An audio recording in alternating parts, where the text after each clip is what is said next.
Grandpa questioned, puzzled. Why are you showing up in an Uber? What became of the SUV we got you for your 24th birthday? Before my jaw dropped in shock, Mom simply smiled. Her sister required it more, apparently. All present froze. Grandpa then did something absolutely nobody expected. What if the person who was supposed to protect you, love you unconditionally, was secretly orchestrating a lifetime of betrayal? That's the cold, hard truth I discovered on a sweltering Nashville afternoon, a truth that shattered everything I thought I knew about my family. Why are you arriving in an Uber?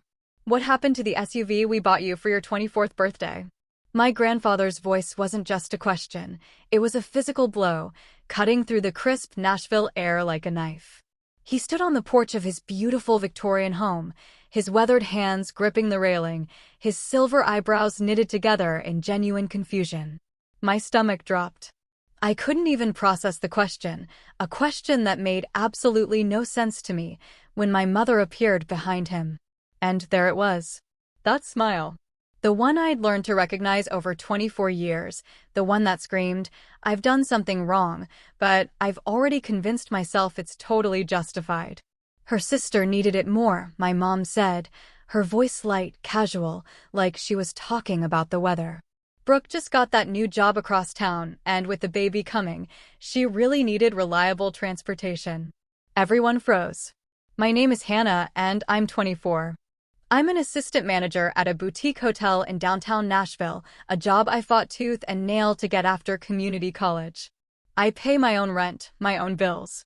I've been meticulously building a life separate from the chaos that always surrounded my family. But standing there in my grandfather's driveway, watching his face shift from confusion to something much, much darker, I knew. No matter how far I ran, some things would always catch up to me. What SUV? I finally managed to whisper, the question hanging in the air like smoke. My mother's smile faltered, just for a split second, before that practiced composure snapped back into place. The one Grandpa gave you for your birthday, sweetheart. The black Chevrolet Equinox. Don't tell me you forgot already. Forgot? I couldn't forget something I never knew existed. My 24th birthday was 3 months ago. I'd spent it working a double at the hotel, then gone home to my tiny studio, eaten leftover Chinese, and watched old cooking shows. My mother called, briefly, to wish me happy birthday. The call lasted exactly 4 minutes before she mentioned needing to babysit Brooke and hung up. No gift. No car. Nothing. I never received any SUV, I said, my voice growing steadier as the brutal reality crystallized. Nobody told me anything about a car. My grandfather's hand tightened on the porch railing, knuckles white. He was 78, but in that moment, he looked like a general, ready to command an army. Before he retired, he'd built a construction empire. People still spoke his name with respect in this town. Patricia, he said. Just one word. But it made my mother visibly flinch. You told me Hannah had the car. You told me she loved it. You said she cried when she saw it. My mother's composure cracked. Well, I mean, the situation changed. Brooke really needed it. Hannah's been doing fine with the bus and ride shares. She's young. She can handle it. Brooke has a baby to think about, and her husband just lost his job at the factory, and you know how expensive everything is these days. I stood there, frozen, watching my grandfather's face. Confusion. Then understanding. And then, something dangerously close to pure rage. You gave away a car that I purchased with my own money, he said slowly, each word deliberate, heavy. A car that I put in Hannah's name. A car that was hers. But, Mother, my mom whined, that weaseling tone she always used when she wanted something. We share things in this family. Hannah understands that. She's always understood that, right, Hannah? She looked at me then, her eyes pleading for me to play along, to smooth things over, just like I had my entire life. To be the good daughter. The one who never complained. Never made waves. Always went along. But something had shifted inside me. Standing there, in my grandfather's driveway, wearing clothes I'd bought with money I'd earned from overtime, something broke. Or maybe, something finally came together. Pieces of a puzzle, finally forming a picture I couldn't ignore anymore. No, I said, quietly. I don't understand. I never understood. And I'm tired of pretending that I do. My grandfather slowly pushed back from the railing, straightening to his full height.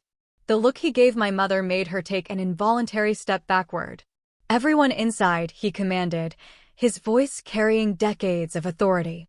Inside, his house smelled the same as always: cedar wood, old books, and a faint hint of pipe tobacco he'd given up 10 years ago.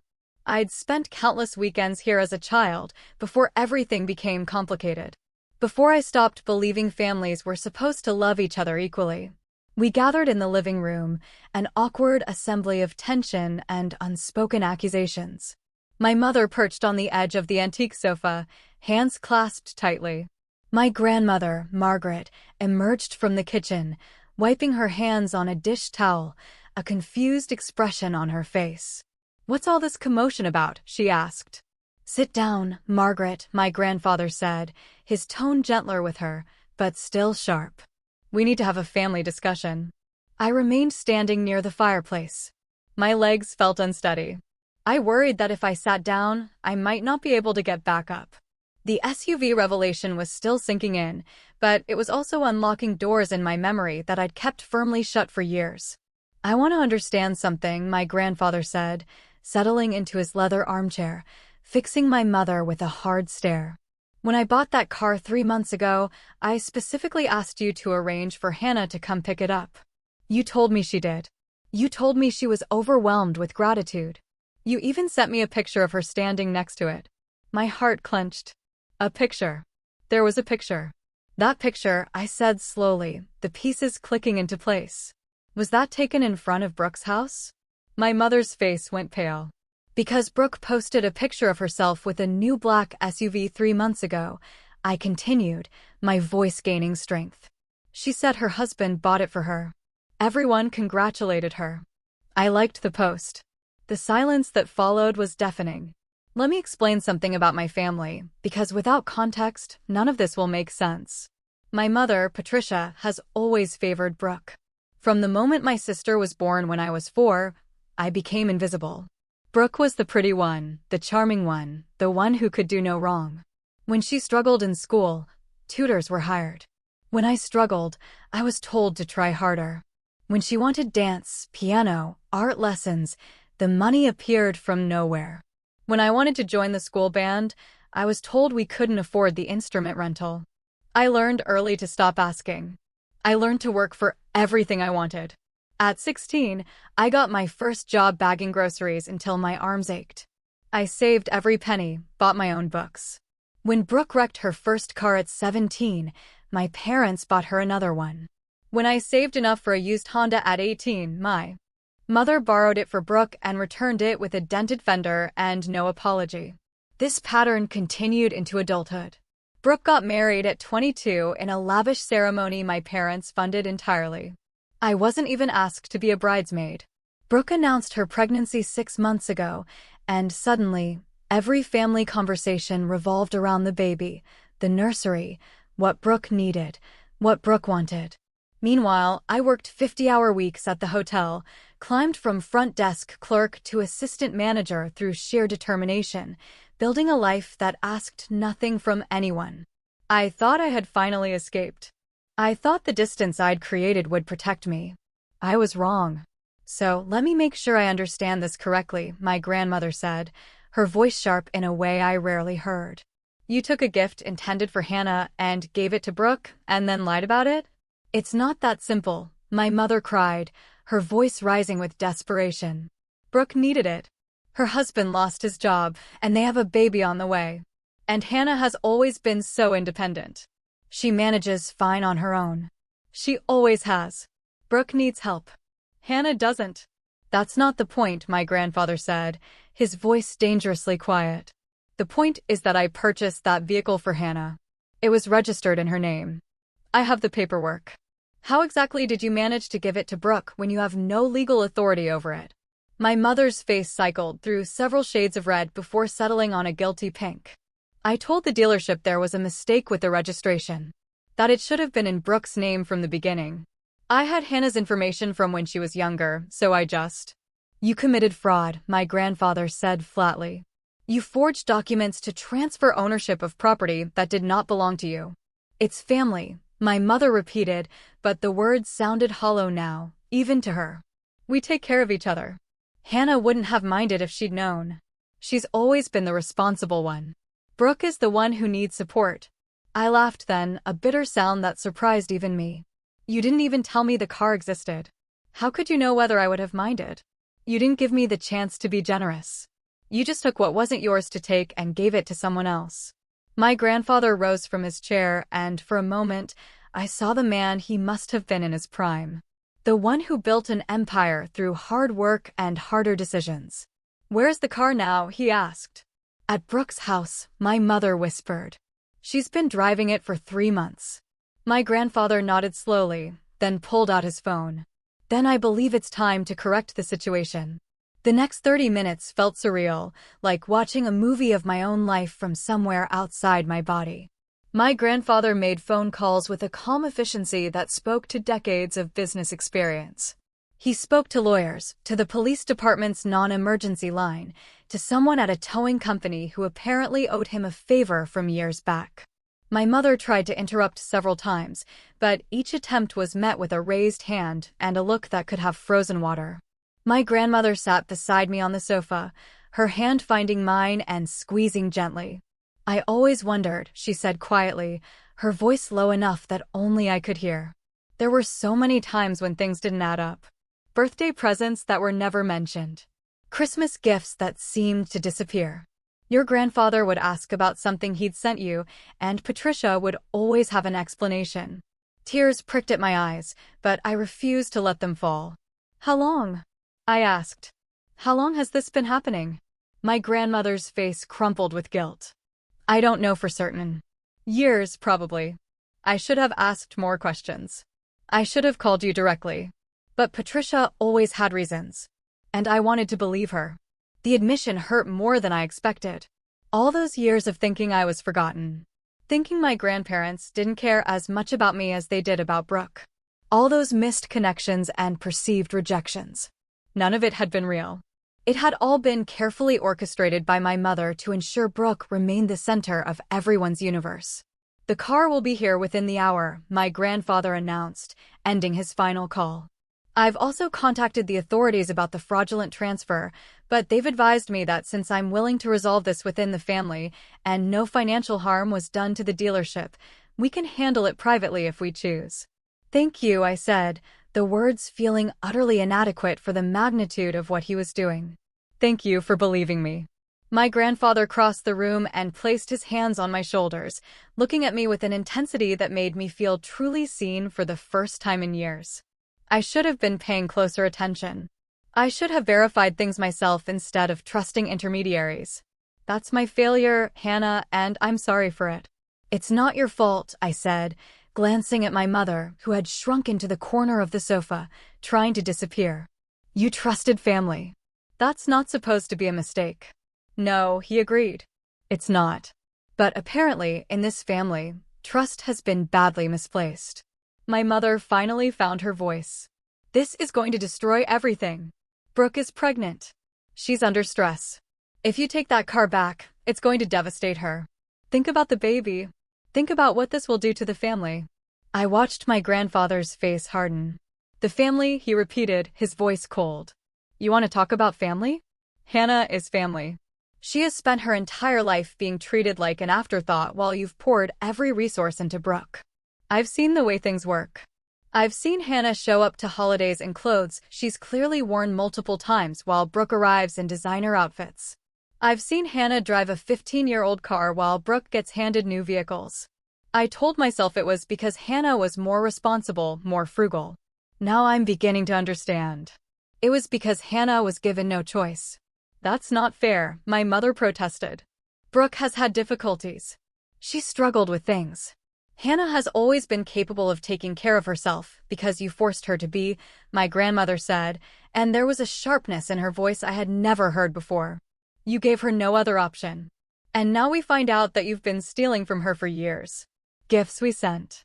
Money we gave for her education, her birthday, her graduation. How much of it actually reached her?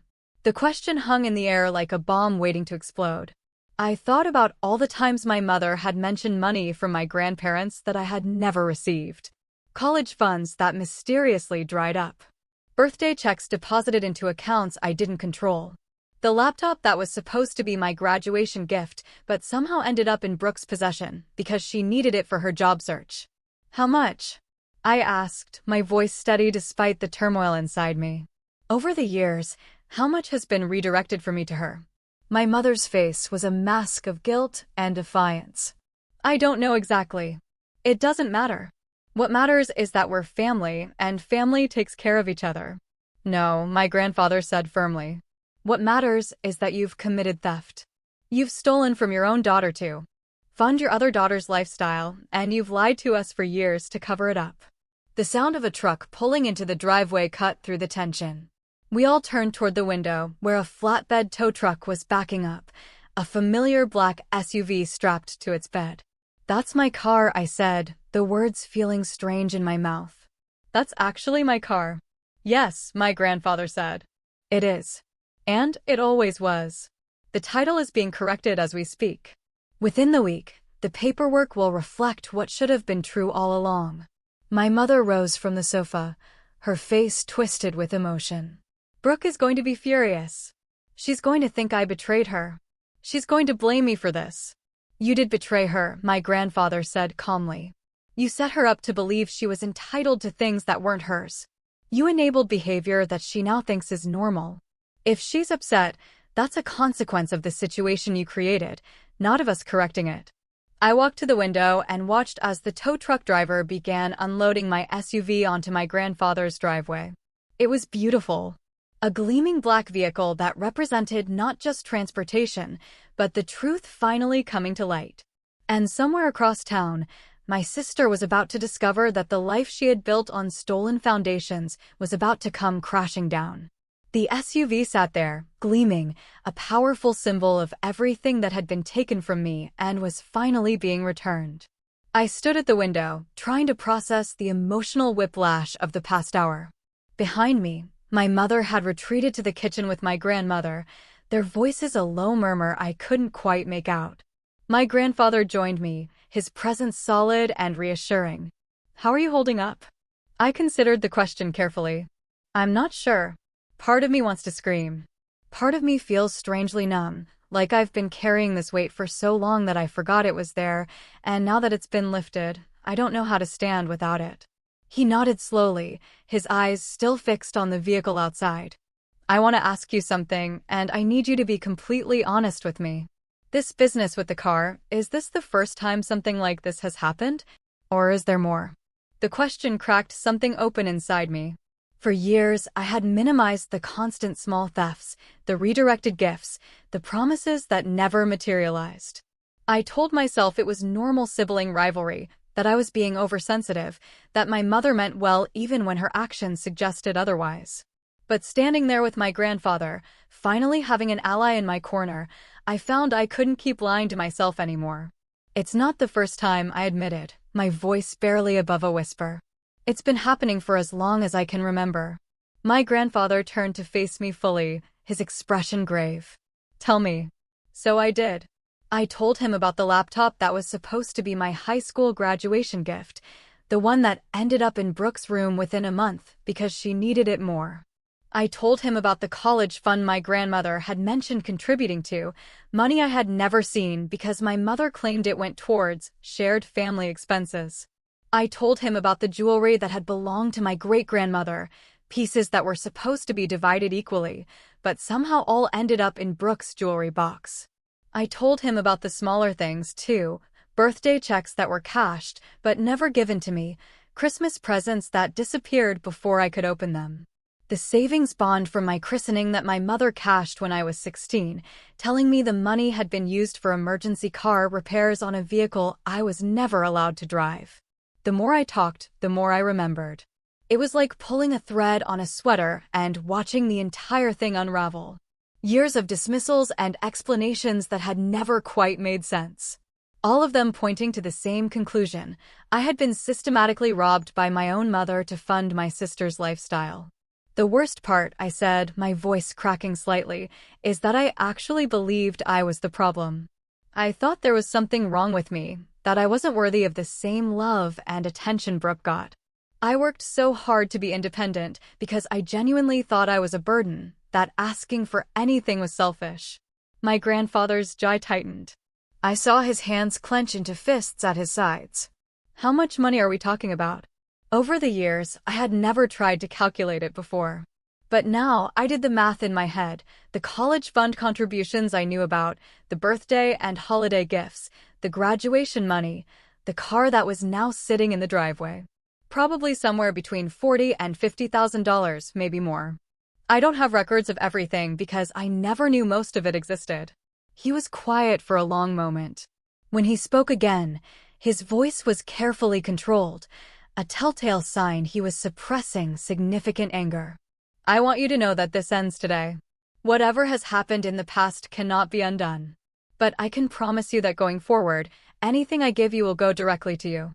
No intermediaries. No trust placed in people who have proven themselves untrustworthy. Grandpa, you don't have to. Yes, I do. He cut me off gently. I helped create the situation by not verifying things myself, by trusting your mother to do the right thing. I failed you, Hannah, and I intend to make it right.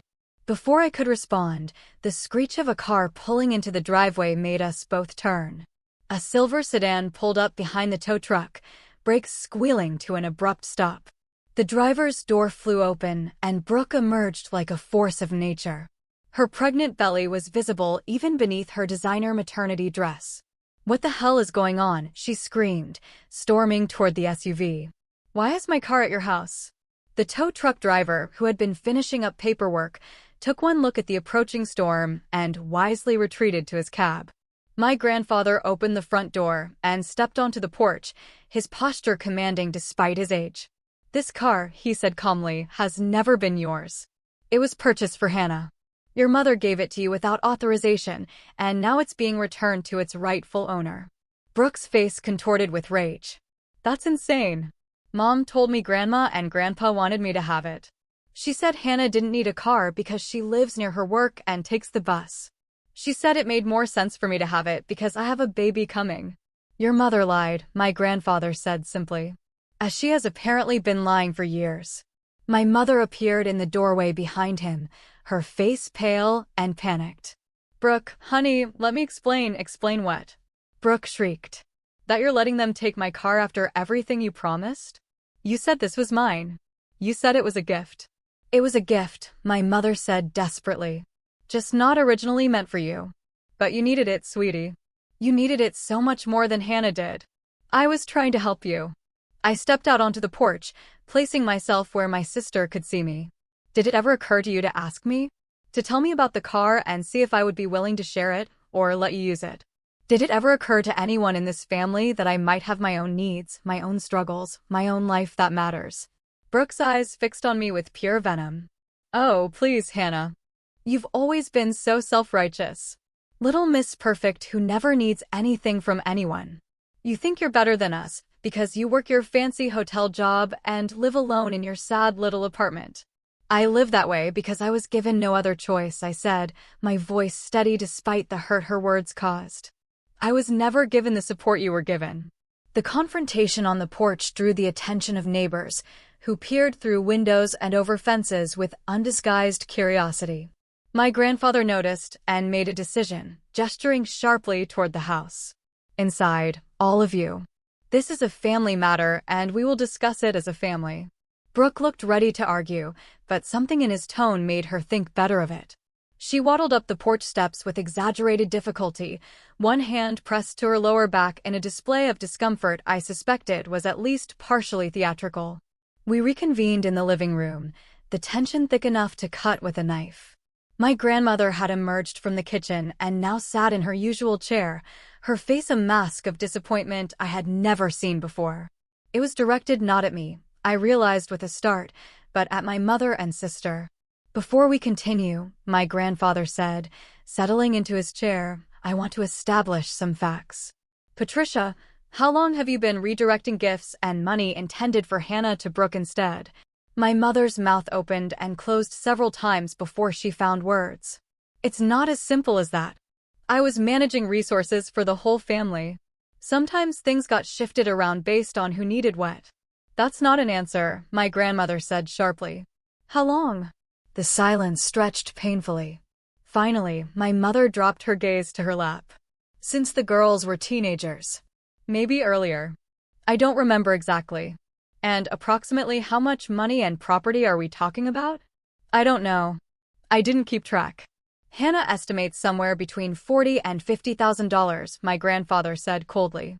Does that sound accurate to you? My mother flinched as if she had been slapped. That's probably high. It can't be that much. Let's see, my grandmother said, pulling out her phone and scrolling through something. I have records of contributions I made over the years directly to Patricia, to be passed on to both girls equally. College fund contributions, graduation gifts, birthday money. Shall I read the totals? Mother, please. $17,000 sent for Hannah's college fund over 6 years. Where's that money, Patricia? It went toward family expenses. Bills and things. Times were hard. Times were hard enough that you bought Brooke a new bedroom set when she was 16 and took her to Europe for her graduation trip. The question landed like a physical blow. My mother had no response. I remember that trip, I said quietly. I wasn't invited. Mom said it was because I had to work at my summer job and couldn't miss the time. But the real reason was that there was only supposed to be money for one person to go, and that money was supposed to be mine. Brooke rolled her eyes. Oh, here we go. Per Hannah. Always the victim. You could have asked to come. You could have spoken up. I didn't know there was anything to speak up about, I said, turning to face her directly. I thought the trip was paid for by your godparents. That's what Mom told me. She said your godparents wanted to give you a graduation experience, and that my godparents hadn't been as generous. That was true, my mother said weakly. Was it? My grandmother asked, her gaze piercing. Because as I recall, Hannah's godparents contributed quite nicely to her education fund. The same fund that apparently got spent on family expenses while Brooke was touring Paris. The layers of deception were staggering. Every explanation I had ever been given, every justification for why Brooke had more and I had less, was falling apart under scrutiny. It was like watching a house of cards collapse in slow motion, each revelation knocking down another carefully constructed lie. I want to understand something, I said, my voice surprisingly steady. Mom, why? What did I ever do to make you treat me this way? Was it something about me specifically? Or would you have done this to whichever daughter was born first? My mother's face crumpled, and for a moment, I thought she might actually provide a genuine answer. But then the defensive walls went back up. She straightened in her seat. I didn't treat you badly. I loved you both equally. I just recognized that Brooke needed more support than you did. You were always so capable, Hannah, so independent. Brooke struggled more. She needed extra help. She struggled because you never let her face consequences, I said, the realization crystallizing as I spoke. Every time she made a mistake, you covered for her. Every time she wanted something she couldn't afford, you found a way to get it for her, even if that meant taking it from me. You didn't help her. You crippled her. Brooke's face flushed with anger. Don't you dare talk about me like I'm some kind of charity case. You're pregnant at 20 years old with a husband who can't hold a job, living in a house your mother-in-law owns, driving a car that was stolen from your sister, wearing clothes you can't pay for. How would you describe that? At least I have a family. Brooke shot back. At least I have a husband and a baby on the way. What do you have? A studio apartment and a job folding towels. I manage a hotel, I corrected calmly. A job I earned through hard work and dedication. A job that pays me well enough to support myself without stealing from family members. Enough, my grandfather said, his voice cutting through the argument.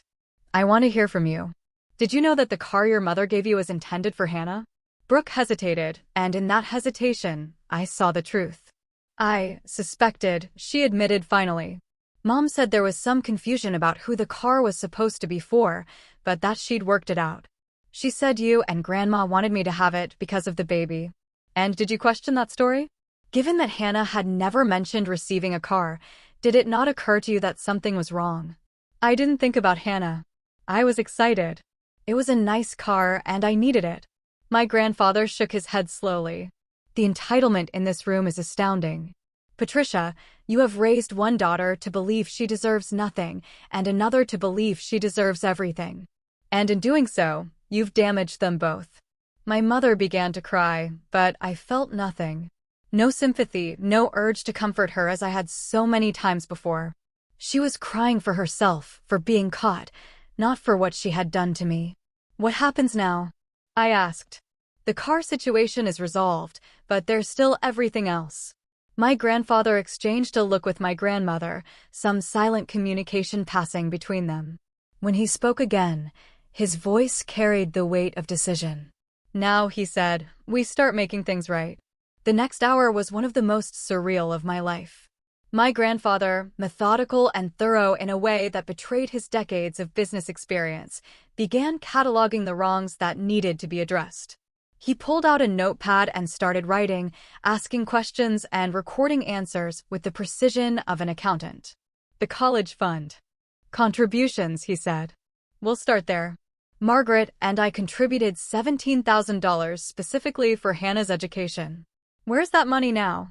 My mother shifted uncomfortably. Like I said, it was used for family expenses over the years. Then you owe Hannah $17,000. We'll set up a payment plan. What? My mother sputtered. I can't pay back $17,000. That's impossible. You'll find a way, my grandfather said calmly. Just as Hannah found a way to pay for her own education without any help from you. Speaking of which, Hannah, how much did you spend on your associate's degree? About $8,000 total, I said. I did community college and worked full-time throughout.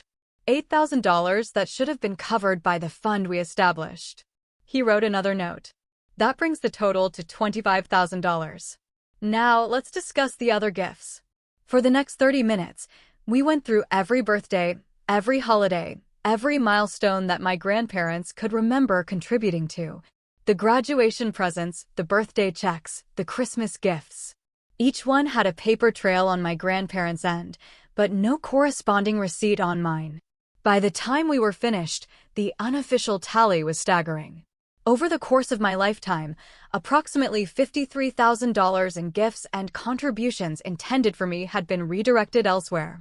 The majority had gone to supplement Brooke's lifestyle, but a significant portion had simply been absorbed into my parents' household expenses.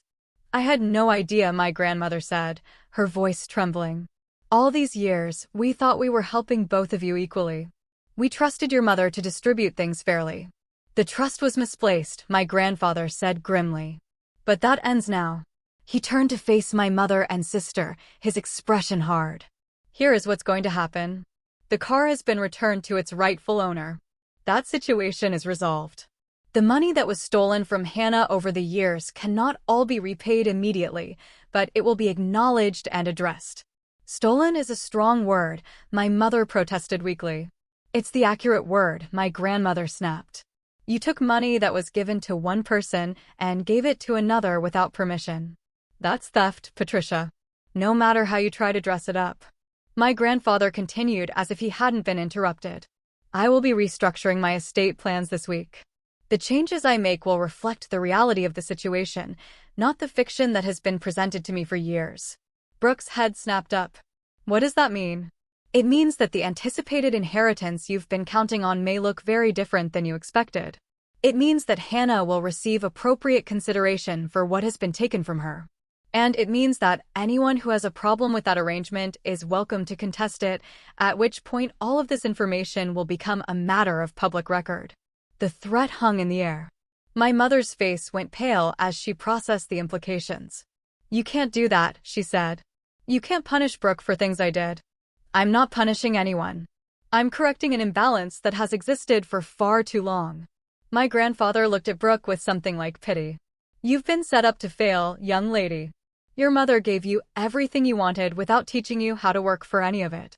Now you're 20 years old, pregnant, married to a man without stable employment, and you've never had to face real consequences for your actions. That changes today. This is insane, Brooke said, her voice rising to a near shriek. I haven't done anything wrong. Mom gave me the car. I thought it was mine. How was I supposed to know? You knew something wasn't right, I said quietly. You admitted as much. but you didn't ask questions because you didn't want to know the answers. That's a choice, Brooke, and choices have consequences. My sister turned to me, tears streaming down her face, mascara running in dark streaks. I'm your sister. How can you do this to me while I'm having a baby? Your niece or nephew? Doesn't that mean anything to you? I felt a twist of emotion in my chest, but I forced myself to stay strong. It means a lot to me. And when that baby is born, I'll be the best aunt I can be.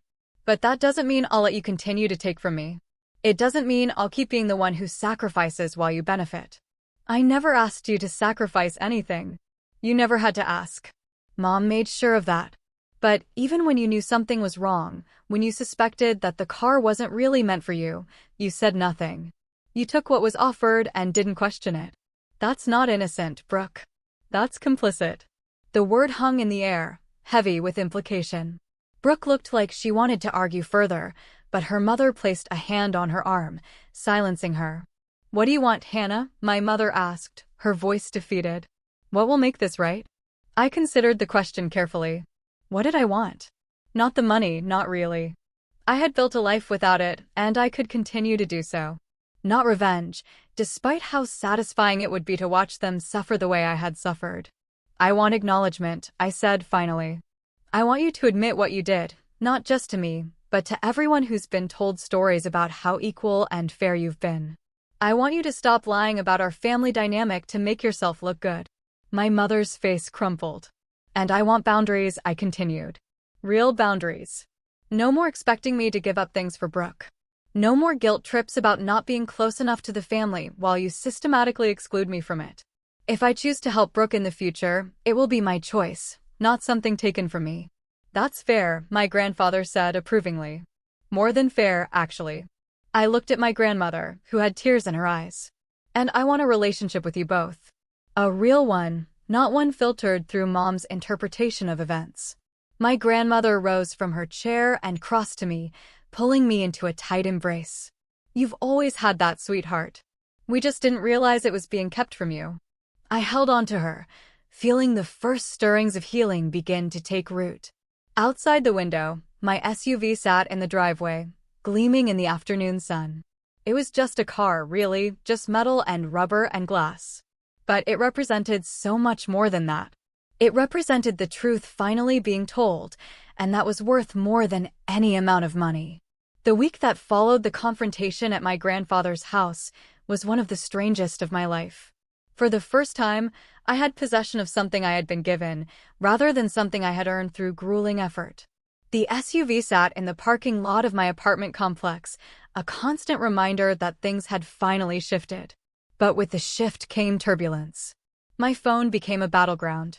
Brooke sent dozens of messages, ranging from tearful pleas to angry accusations. My mother called repeatedly, alternating between apologies and attempts to negotiate some compromise that would return things to the way they were. I responded to none of them. My father, who had been notably absent from the confrontation, finally reached out on the fourth day. Your mother is beside herself, he said when I answered the phone, his voice carrying the tired resignation I had heard from him my entire life. The sound of a man who had long ago given up trying to change anything. Then maybe she should think about why, I replied calmly. Hannah, this is tearing the family apart. Brooke isn't sleeping. She's worried about the baby. Can you find it in your heart to let this go? I felt the old familiar pull. The instinct to smooth things over, to be the peacemaker, to sacrifice my own needs for the comfort of others. But I recognized it now for what it was, a survival mechanism that no longer served me. Dad, do you know how much money was taken from me over the years? Do you know about the college fund, the gifts, the car? His silence told me everything I needed to know. You knew, I said, the realization hitting me like a punch to the stomach. You knew, and you said nothing. I tried to bring it up a few times, but your mother always had reasons. She said you were fine, that you didn't need as much support as Brooke. I wanted to keep the peace. You wanted to avoid conflict, I corrected. There's a difference. Keeping the peace would have meant standing up for fairness. What you did was enable injustice to avoid uncomfortable conversations. That's harsh. It's accurate. I took a deep breath, fighting to keep my voice steady. I'm not going to pretend anymore. I'm not going to act like everything is fine when it isn't. If that tears the family apart, then maybe the family was already broken. I ended the call before he could respond, my hands shaking slightly as I set the phone down. Every conversation, every confrontation, chipped away at the narrative I had been fed my entire life. I wasn't the difficult one. I wasn't the one who refused to be part of the family.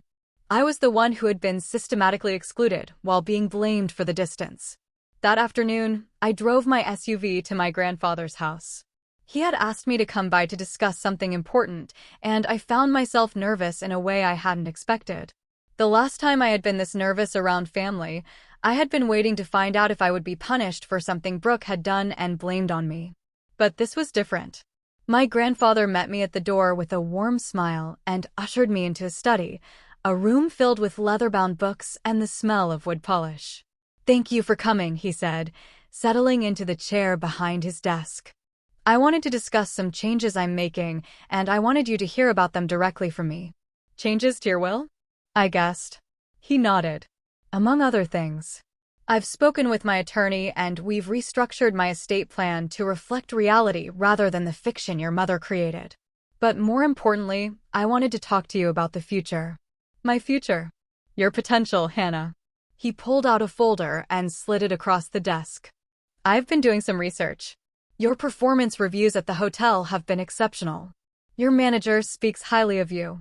You've been promoted twice in 2 years, and you're on track for further advancement." I opened the folder, confused. Inside were copies of documents I had never seen, performance evaluations and commendations from my workplace. "How did you get these?" "I made some inquiries. I hope you don't mind." He leaned forward, his expression intense. "You've accomplished remarkable things without any support from your family. I want to change that. I want to invest in your future, not as compensation for what was taken, but because you've proven you deserve investment." My eyes filled with unexpected tears. "Grandpa, you don't have to." "I know I don't have to. I want to.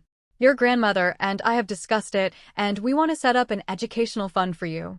If you want to pursue a bachelor's degree, a master's degree, additional certifications, whatever will help your career, we want to support that." I don't know what to say. "Say yes," he said simply. "Say yes, and let us be the family we should have been all along." For the first time in years, I felt myself truly believe that good things could happen to me without being taken away. 3 months passed, and my life transformed in ways I could never have predicted. The educational fund my grandparents established allowed me to enroll in an online bachelor's program in hospitality management, something I had dreamed of pursuing but never thought possible. The SUV made my commute easier and opened opportunities that had been closed to me before. For the first time in my memory, I was building a life with support, rather than despite opposition. My relationship with my mother and Brooke remained fractured. After weeks of unanswered messages, they had largely stopped reaching out. My father occasionally sent brief texts, checking in without expecting responses. I appreciated the minimal effort, even as I recognized it for what it was, the same passive approach he had always taken, now directed slightly more in my direction. The baby arrived in March, a healthy girl named Stella. I found out through social media rather than a phone call, which hurt more than I wanted to admit. But I sent a gift anyway, a beautiful handmade blanket and a note that made clear my door was open if they wanted to rebuild, but only on terms of mutual respect. My grandparents kept me informed about the family dynamics I was no longer directly part of. Brooke and her husband were struggling, which was not surprising given their pattern of living beyond their means. The loss of the SUV had forced them to actually budget for transportation, a concept apparently foreign to someone who had always had things handed to her. My mother continued to try to funnel resources their way, but my grandfather had become vigilant, making sure that anything intended for me actually reached me. "She asked us for money last week," my grandmother told me during one of our now regular phone calls. "Said it was for household expenses, but your grandfather suspects it would have ended up with Brooke." "Did you give it to her?" "We gave her exactly what she asked for, with the condition that she provided receipts for what it was spent on. She wasn't happy about that, but she agreed." I appreciated their newfound skepticism, even as it saddened me that it was necessary. My mother had made her choices, and those choices had consequences that extended far beyond me. Work continued to be my sanctuary. The hotel promoted me to night manager, a position that came with a significant raise and more responsibility. My general manager pulled me aside after the announcement and told me that she was impressed by my dedication and professionalism. "You handle difficult guests better than anyone I've ever worked with," she said. "And I've noticed that you never seem to let personal issues affect your work. That's rare." I thanked her, not mentioning that my ability to remain calm under pressure had been honed through years of managing family crises that were never my fault, but always somehow my responsibility to fix. The spring semester of my bachelor's program went well. I found that I genuinely enjoyed studying hospitality management theory, connecting the academic concepts to the practical experience I had accumulated. My professors were impressed by my real-world knowledge, and I earned straight A's for the first time in my life. In May, I received an unexpected invitation. Brooke reached out through email, the first direct communication we had had since the confrontation. "I'd like to talk," she wrote. "Not to ask for anything, just to talk. I think I owe you an apology." I stared at the message for a long time before responding. Part of me wanted to ignore it, to maintain the protective distance I had established. But another part remembered that Brooke was also a product of our mother's manipulation, raised to believe that taking from me was acceptable and even expected. "Coffee next weekend?" I wrote back. "Public place?" "No, Mom." Her response came within minutes. "Thank you. I'll be there." We met at a cafe near my apartment, neutral ground where neither of us had history. Brooke looked exhausted in the way all new mothers do, with dark circles under her eyes and formula stains on her shirt. But she also looked different somehow, more grounded than I had ever seen her. "Before you say anything," she began, "I want to acknowledge what happened, not just with the car, but with everything. I've been doing a lot of thinking since the baby was born, and I've realized that I've spent my entire life being handed things that I didn't earn." I waited, letting her continue without interruption. "Mom always told me that I deserved special treatment because I was more fragile than you. She said you were so strong and independent that you didn't need help." I believed her because it was easier to believe than to question what I was getting. And now, Brooke's eyes filled with tears. "Now I have a daughter, and I think about what I would want for her. I wouldn't want her to be like me, dependent on other people's sacrifices. I would want her to be like you, capable and self-sufficient." The admission hit harder than I expected. "That means a lot, Brooke. I can't undo what happened. I know that. But I want to do better going forward. I want my daughter to have a relationship with her aunt, a real one, not one poisoned by Mom's favoritism." I looked at my sister, really looked at her for perhaps the first time in our adult lives, and I saw potential for something new. The reconciliation with Brooke was slow and careful, built on conversations rather than assumptions. We established boundaries that we actually respected, a novel concept for both of us. She began therapy to work through the entitlement that had been ingrained in her since childhood. I supported her efforts without enabling her old patterns. Our mother struggled with the new dynamic. She couldn't understand why her daughters needed boundaries, why they couldn't simply return to the way things were. But the way things were had been toxic, and we were no longer willing to participate in toxicity. She called me yesterday, crying about how the family has fallen apart. Brooke told me during one of our now regular coffee dates, Stella dozing in her carrier between us, a peaceful presence that somehow made difficult conversations easier. "What did you tell her?" "That the family hasn't fallen apart. It's just restructured into something healthier." Brooke smiled wryly. She didn't appreciate that perspective. 6 months after the confrontation at my grandfather's house, something significant happened. My mother reached out, requesting a family meeting at my grandparents' home. She wanted to apologize, she said. She wanted to make amends. I was skeptical but agreed to attend. My grandparents, Brooke with Stella, and my parents all gathered in the same living room where the truth had first emerged. The atmosphere was tense, but not hostile. My mother stood in the center of the room, looking older and more fragile than I had ever seen her.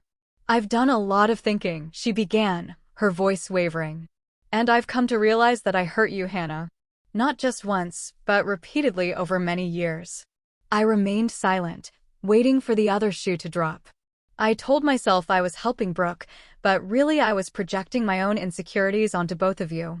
I saw myself in Brooke's struggles, and I saw everything I wished I could be in your independence, Hannah. Instead of celebrating you, I punished you for being capable. The admission was more than I had expected. I looked at my grandmother, who nodded slightly, encouraging me to respond. "Why are you saying this now?" I asked. "Because I almost lost everything," my mother said simply. "My relationship with both my daughters, my parents' trust, my self-respect.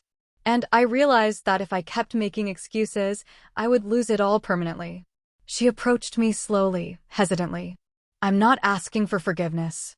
I know I haven't earned that yet, but I'm asking for a chance to earn it. I've started seeing a therapist. I'm working on understanding why I did what I did and how to make different choices." I looked at my mother, really looked at her, and saw the fear beneath the regret. She was terrified of losing her family, and that fear was driving her to finally face the truth. "Okay," I said quietly. "A chance. One chance." The relief on her face was immediate and profound. "Thank you. I won't waste it." The months that followed were not easy. There were setbacks, difficult conversations, and moments when I questioned whether reconciliation was even possible.